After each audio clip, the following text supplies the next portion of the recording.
Hello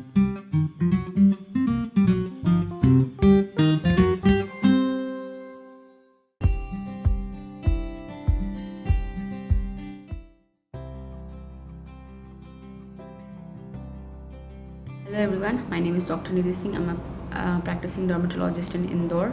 I'm also working as a senior resident in Sri Aurobindo Institute of Medical Sciences. I've done my MD from BHU Varanasi.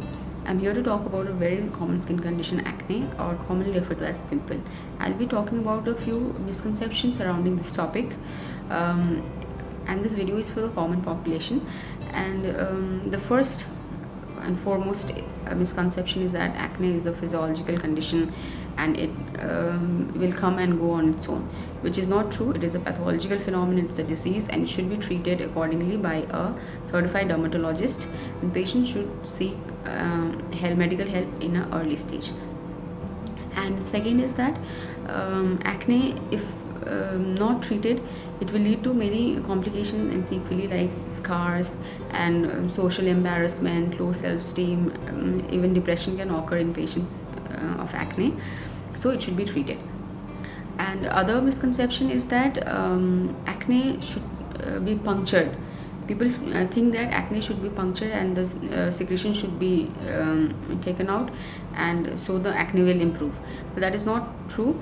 Acne should never be punctured. It should not be touched or rubbed vigorously, because that will lead to secondary infection and later on lead to scarring and hyperpigmentation. And third is that whether the patient should be doing facial massages or not. The patient should not be doing any facial massages because it will lead to micro trauma, which will flare up the acne.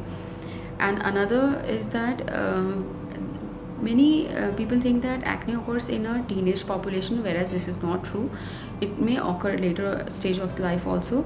For that, the cause may be hormonal imbalance occurring in the body. If a patient is getting acne after 35 to 40 years, then the patient should seek a medical attention very soon, because many hormonal imbalances have seen to increase acne. And another part is that how often should you wash your face? Washing, actually it's seen that acne patients wash their face very often, more than 4-5 times a day, to get rid of the seborrhea, but that this should not be done. They should not be washing their face more than 2 times with a mild cleanser, because it will rip off all the essential oils present over the face, which is essential for the microflora to flourish on the face. It may also lead to irritant contact dermatitis as well.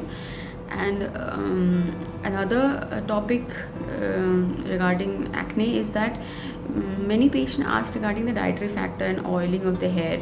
Oiling of the hair should be avoided because it has been seen to increase the seborrhea of the face, which will increase acne. And regarding the diet, it is not very conclusive whether diet increases acne or not, and which diet should be followed.